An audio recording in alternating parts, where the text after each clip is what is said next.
Akan lama hidup. Jadi kalau orang terlampau banyak loba dalam urusan dunia, menikmati urusan dunianya, gak siap-siap dengan kematiannya, bingung dia dari hidupnya. Banyak orang gelisah ketika akan wafat. Padahal Allah kasih rumus. Ada orang-orang yang punya persiapan, begitu kedatangan malakul maut, tenang aja, senyum. Udah tahu mau meninggal, masih senyum. Allahu Akbar. Ada orang-orang yang saat wafat itu paling hebat. Yang paling hebat. Saat dia lahir, dia menangis dan orang lain tertawa. Anda lahir, Anda menangis. Orang sekitar Anda tertawa. Tapi pastikan saat Anda pulang, Anda yang tertawa buat mereka menangis. Tukar keadaan itu. Anda yang harus tertawa, minimal senyum. Dan mereka yang menangisi kematian Anda pada saat itu. Ada orang-orang yang saat kedatangan maut, mereka justru tersenyum.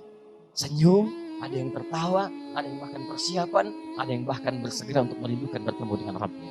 Karena itulah ketika dia akan wafat, diturunkan langsung Quran surah ke-89 ayat 27 sampai dengan ayat 30 itu. Ya ayyatuhan nafsul mutmainnah irji'i ila rabbiki radiyatan mardiyah fadkhuli fi ibadi wadkhuli jannati. Jannah. Jadi begitu akan wafat ditampilkan surganya karena dia sudah cari bekal saat di dunia. Hafalkan Qur'annya. Sama normal, dia berangkat kerja juga. Berangkat kerja juga, macet juga, lewatin lampu merah juga. Cuman bedanya begitu sampai lampu merah, dia buka tuh hafalan Qur'annya. Dia dengarkan murotalnya. Setiap satu lampu merah, satu ayat dia hafalkan. Berikutnya dia murajaah. Berikutnya murajaah. Berangkat pertama kali 5 lampu merah. Pulang 5 lampu merah. Begitu pulang hari pertama sudah dapatkan dia minimal 2 ayat. Berangkat, hafalkan 2 ayat. Setiap lampu merah dia murajaah. Pulang murajaah lagi. 2 ayat, 2 ayat, 2 ayat. Saat wafat dalam keadaan sedang murajaah dengan Qur'annya. Perhatikan, orang melihatnya musibah betul. JT6110, Lion Air kemudian terjatuh. Orang semua menangis, betul. Tapi pernahkah orang belajar, di balik sekian yang meninggal itu berapa yang sudah menyiapkan kematian? Di dalamnya ada seorang perempuan yang bahkan sebelum take off pesawat dia menunggu di ruang tunggunya. Apa yang ia kerjakan di ruang tunggu? Saat orang lain mengupdate statusnya, orang lain foto-foto, orang lain bikin video, perempuan ini menghatamkan program bacaan Qur'annya yang 1 juz sepekan itu. Namanya Maria Ulfa. Dia sedang membaca Al-Quran. Menghatamkan program, dia punya program 1 pekan 1 juz. 1 pekan 1 juz dia bacakan. Saat itulah kemudian begitu selesai, dia masukkan laporannya sesudah selesai baca 1 juz. Saat itulah kemudian dia tidak terfikir bahwa Allah sedang mengantarkan kepada tempat terakhirnya dengan pendaratan yang sangat mulus pada saat itu untuk akhiratnya dengan bahan Quran yang telah ia bawa dalam jiwa. Pertanyaan saya, dari sekedar pekerjaan dunia yang Anda kerjakan sampai hari ini, berapa akhirat yang sudah Anda siapkan? Karena ada orang-orang saat akan wafat, kegelisahannya luar biasa sampai bikin marah malaikat. Malaikat sampai kesal lihat orang ini. Mau meninggal enggak? Pukul sama malaikat. Ayo keluar, keluar. Nah, itu ada di Quran surah ke-8 ayat ke-50. Quran surah 8 ayat ke-50. Ayo keluar. Susah banget sih keluarnya. Makanya ada orang yang seakan meninggal gelisah, ada yang pukul-pukul, ada yang ngamuk-ngamuk, ada yang meracau, ada yang macam-macam. Kenapa? Karena dia tidak siap meninggalkan dunianya. Kenapa tidak siap? Karena dia tidak punya bekal pada kehidupan selanjutnya. Karena orang mudik itu minimal akan menyiapkan bekal untuk mudiknya. Jangankan urusan alam kubur, urusan mudik dunia saja, antum pasti punya persiapan. Nanti tunggu silahkan saat masuk kepada Ramadan. Di penghujungnya masuk bulan Syawal. Bukankah akhir Ramadan kita menikmati fenomena mudik? Antum di Jakarta, pulang ke Palembang, pulangnya mudik.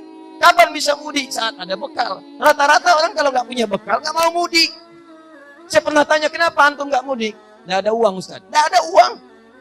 Tapi kalau uangnya ada, bekalnya ada, Allahu Akbar. Jauh-jauh hari, sudah telepon ke keluarganya.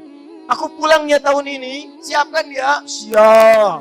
Oh, bekal dibelikan. Carikan. Bahkan mudiknya pakai motor lewat Pantura. Motornya bebek, bekalnya singa. Susun. Tata, tambahkan pelepah pisang belakangnya. Masukkan, simpan dus. Tulis di belakangnya. Aku pulang sayang. Wow. Tulis. Ibunya maksudnya.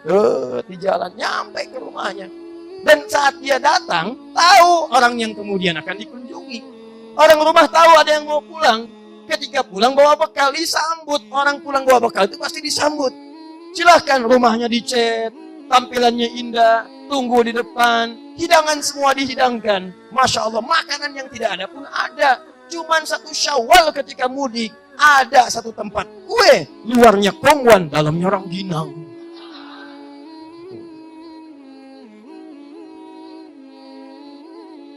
Nah, antum saya tanya, nanti pulang mudik ke akhirat itu bekal apa yang dibawa? Kalau cuma sibuk dengan urusan dunia, Anda siapkanlah silahkan malam pertama urusan dunia. Tapi pertanyaan saya, apakah malam pertama Anda di alam kubur seperti ini sekarang? Apakah yang sempit akan terasa luas?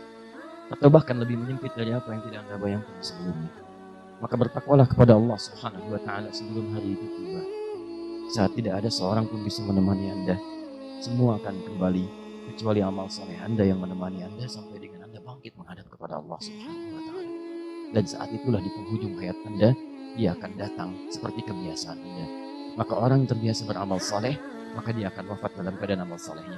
Dan orang yang terbiasa bermaksiat, maka dia akan wafat dalam keadaan maksiatnya.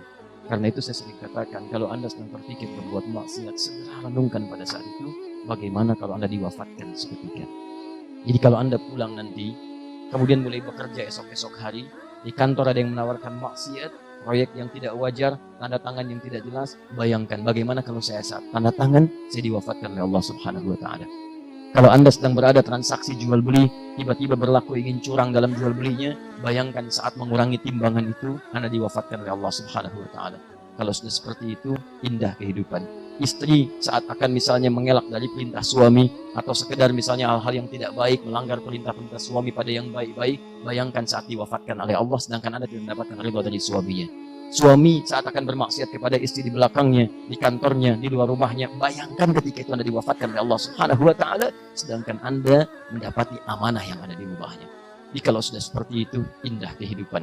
Di kantor akan ditemukan orang jujur, di rumah akan ditemukan pria-pria terbaik, istri-istri terbaik, anak-anak mulia, di sekolah akan ditemukan guru-guru yang indah. Kalau sudah seperti itu, maka kemakmuran akan diberikan pada lingkungan sekitarannya. Masya Allah, ketika masuk kantor, dia duduk di mejanya, datang seseorang mengatakan, "Pak, ini sesuatu, mohon Pak bisa ditandatangan disetujui." Saya lihat dulu, aduh ini tidak bagus, ada maksiat banyak di dalamnya, saya malu kepada Allah. Tangan saya ini tangan tahiyat, jadi tahiyat dalam sholat saya tegakkan begini, saya tidak akan pernah berbuat maksiat. Masya Allah, hidayah. Oh iya Pak, saya sadar kalau begitu. Tapi orangnya berkata, kalau ditolak berikan gambaran 10 miliar fee-nya. Masya Allah. Sebentar, saya istikharah dulu. Bisa, sudah. Nah, karena itu malam ini kita berkumpul untuk mencari bekal. Ya, kita berkumpul kembali, kita cari bekal. Bekal terbaik apa? Kalau kemarin banyak yang salah, kemarin banyak yang kurang, amalan apa yang kira-kira bisa menyusul yang dulu-dulu, sehingga yang kurang bisa ditutup, yang maksiat kemudian bisa dihilangkan, dan kumpullah pahala-pahala melimpah kepada kita. Karena ada orang-orang disebutkan dalam Al-Quran, bahkan dalam hadis, pernah berbuat banyak maksiat, tapi dia mengerjakan satu amalan, begitu amalan itu dikerjakan, wafat orang ini, Allahu Akbar, dijamin surga. Bahkan pernah ada turun ayat menyebutkan ini orang paling beruntung. Paling beruntung, modal sedikit. Jadi orang ini tadinya kafir. Begitu masuk Islam syahadat, naik ke untanya. Unta terpeleset, untanya mati, orangnya meninggal. Turun ayat, kata Nabi, tahukah orang ini orang paling beruntung, modal dikit masuk surga.